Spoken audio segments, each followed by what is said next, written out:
이건 일본에서도 예약을 해서 먹어야 되는 술이어서 그냥 엄청 한정판이에요. 지금 드릴까요? 감사합니다.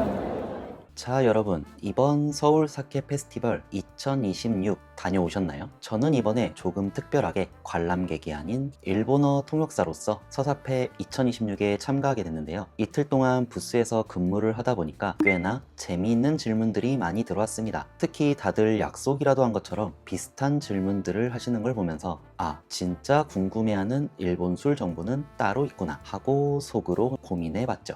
어떤 이야기를 해야 여러분한테 가장 유용할까? 그래서 오늘 준비한 혼술준의 일본술 이야기는 서사페 2026에서 일본어 통역사로 근무하면서 가장 많이 받았던 질문 탑 3입니다.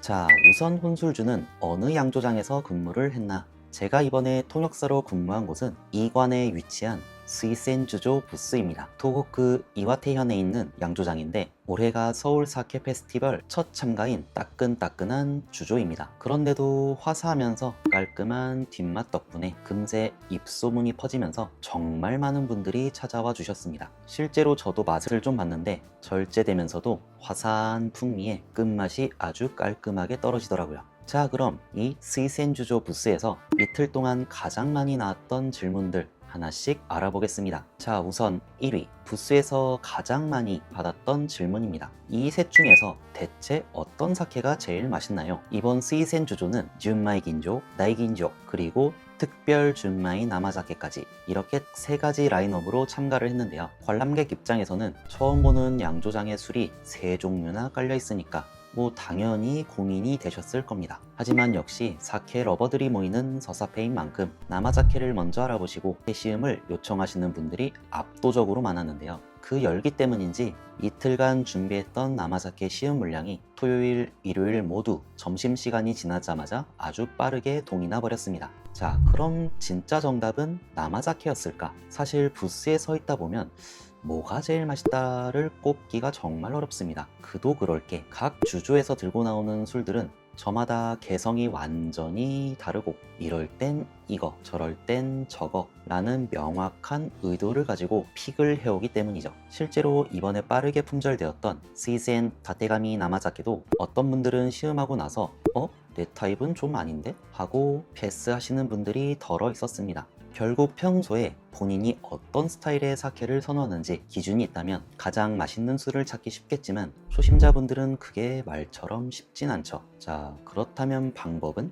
네, 그냥 다 마셔보시는 걸 추천합니다. 대신 부스에 가셔서 이거 마시는 순서가 따로 있을까요? 라고 질문해 보세요. 그러면 주조 관계자가 그 주조의 술을 가장 맛있게 느낄 수 있는 최적의 빌드업 순서를 기가 막히게 추천해 줄 겁니다. 자, 그럼 두 번째로 많았던 질문, 이 블루라벨이랑 레드라벨 다른 점이 뭐예요? 라는 질문입니다. 사실 현장에서 나이긴조가 뭐예요? 준마이긴조는 또 뭐예요? 하고 등급의 사전적 개념을 물어보시는 분은 사실상 없었습니다. 그보다는 당장 내 눈앞에 놓인 이 두 병의 직관적인 색깔의 차이가 훨씬 궁금하셨던 것이죠. 하지만 재밌는 건 여러분은 이미 본능적으로 알고 있으셨던 겁니다. 이 라벨의 차이가 사실상 사케 등급과 스타일의 차이라는 것을요. 스이센주조의 라인업을 예로 들면 블루라벨은 정밀 40%의 다이긴조입니다. 유이노카라는 이와테현 독자 개발 주조 호정미를 사용했고 주정을 살짝 첨가해서 아주 깔끔하면서도 부드러운 맛이 특징이죠.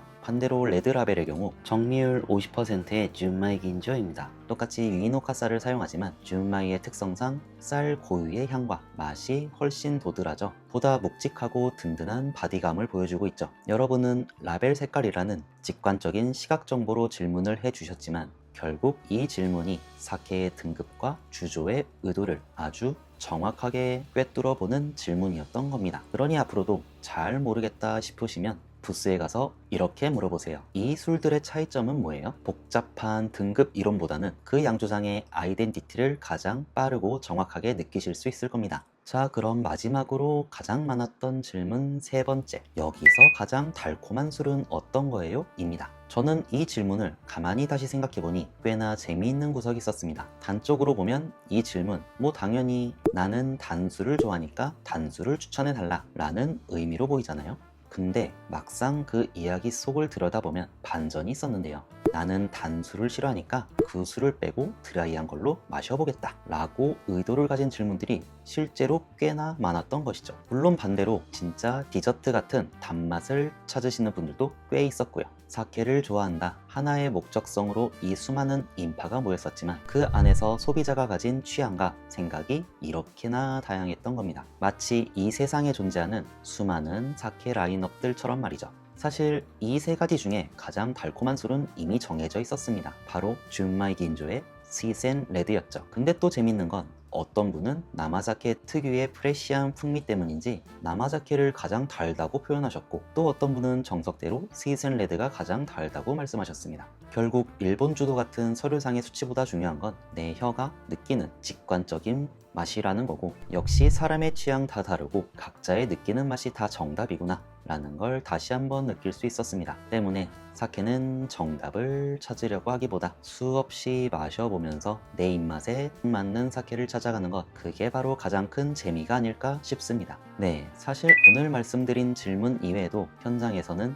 정말 수많은 질문들이 쏟아졌습니다. 이거 모던 타입이에요? 클래식 타입이에요? 정확히 어떤 쌀로 만들어졌나요? 일본 주도는 몇인가요? 그럼 산도는 몇이에요? 집에서 보관할 때 온도는 몇 도로 맞춰야 하나요? 등등 말이죠. 하지만 중요한 건 그게 어떤 질문이었던 간에 사케를 대하는 여러분의 깊은 애정이 고스란히 느껴졌다는 점입니다. 일본 술 콘텐츠를 만드는 입장으로서 여러분께 앞으로 더 정확하고 유용한 이야기를 많이 들려드려야겠다라는 생각이 들었고, 동시에 저 또한 안주하지 않고 더욱 공부해야 되겠다는 좋은 자극을 받았습니다. 이번 서울 사케 페스티벌 2026에 참가는 관람객으로 즐기신 여러분에게도, 또 스위스햄 부스를 지킨 저에게도 참 좋은 경험이자 멋진 추억이 되었습니다. 네, 오늘 영상이 재밌으셨다면 좋아요와 구독 한번 눌러주시면 감사하겠고요. 저는 다음번에 더욱 재미있는 일본 술 이야기로 찾아오겠습니다. 그럼 다음 잔에서 만나요. 깜빠이.